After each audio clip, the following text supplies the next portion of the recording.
ভব ব্যাধি সারবি যদি নামৌষধি কর গ্রহণ। ভব ব্যাধি সারবি যদি নামৌষধি কর গ্রহণ। আছে গুরুর কাছে নামৌষধি নিরবধি কর সেবন। ভব ব্যাধি সারবি যদি নামৌষধি কর গ্রহণ। প্রিয় ভক্তজন, যেমন কোনো রোগী তার রোগ সারানোর জন্যে রোগ অনুসারে ঔষধের প্রয়োজন, তেমনি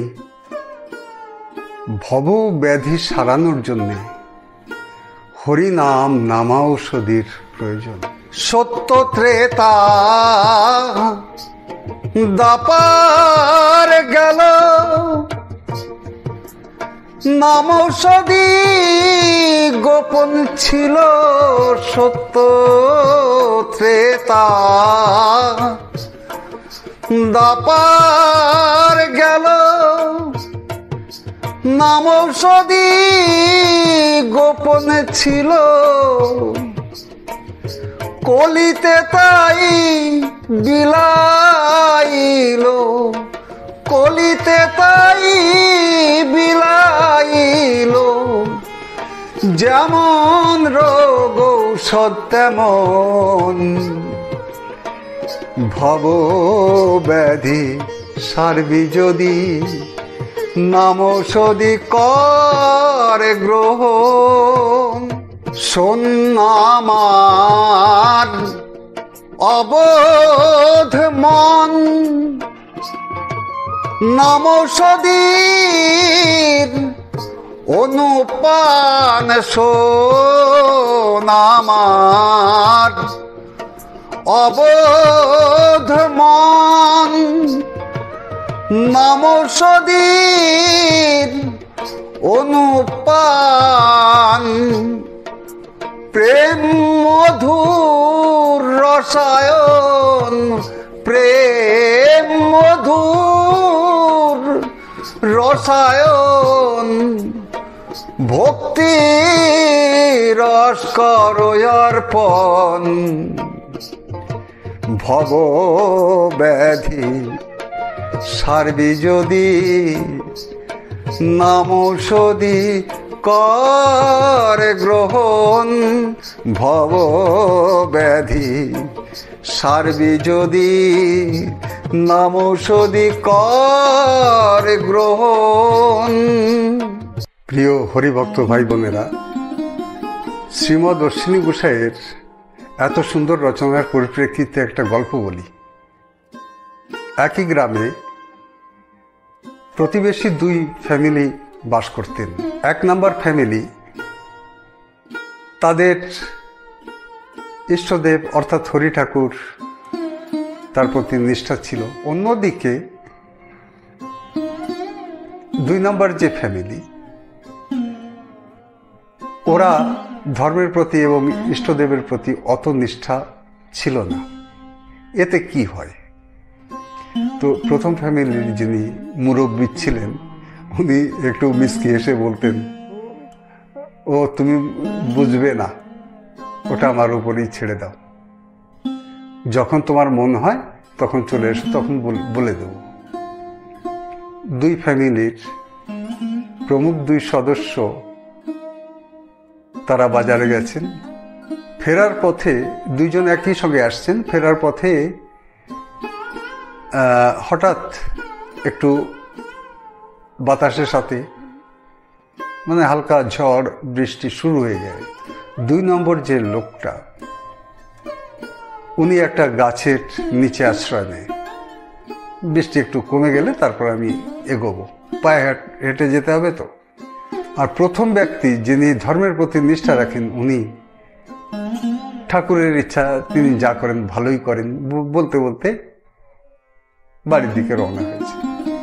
ইতিমধ্যে হঠাৎ ওই গাছে বজ্রপাত হলে একখানা ডাল এসে ওই যে দ্বিতীয় ব্যক্তি ওকে আহত করে। যাই হোক, বাড়ি আসার পরে 1 নম্বর ব্যক্তিকে 2 নম্বর ব্যক্তি জিজ্ঞেস করছে, এটা হবে তুমি কি জানতে? তো বলে যে তো ঠাকুরের ইচ্ছা, আমি কি করে জানতে পারি, যা করেন ঠাকুরই করেন। তার মনে এত অগাধ বিশ্বাস, সবকিছু ঠাকুরের দ্বারাই, ঠাকুর প্রদত্ত। তো বলে যে তুমি চলে গেলে আর আমি এখানে দাঁড়িয়ে থাকলাম, আমাকে বেশি জোর দিয়েও তো বললেন না যে চলো।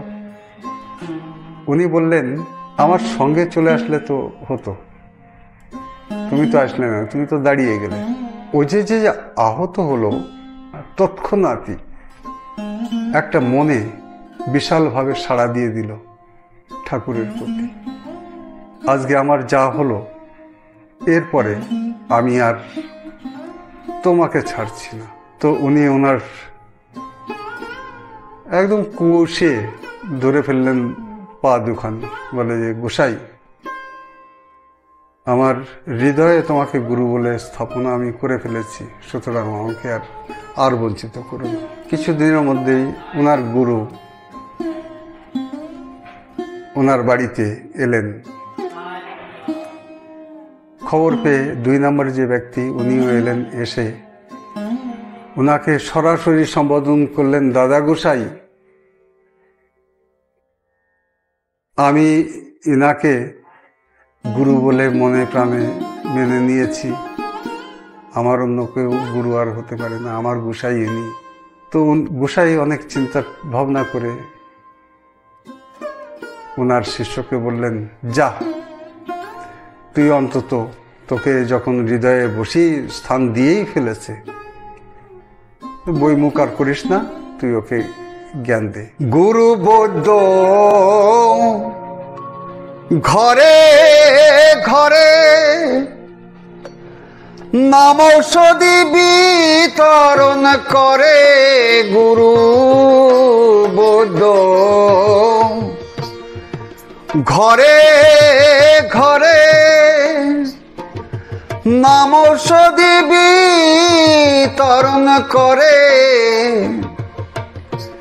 শ্রদ্ধায় পান করলে পরে, শ্রদ্ধায় পান করলে পরে ভবরোগ হয় বারণ, ভব ব্যাধি সারবি যদি নামৌষধি কর গ্রহণ। নিষ্কাম পথ্য কর বিধান,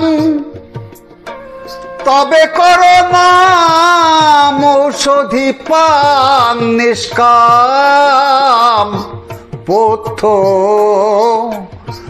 কর বিধান, তবে কর নামৌষধি পান। কামপত্য স্পর্শিলে প্রাণ, কামপত্য স্পর্শিলে রে প্রাণ, অবশ্য হইবে পতন। ভব ব্যাধি সারবি যদি নামৌষধি কর পান।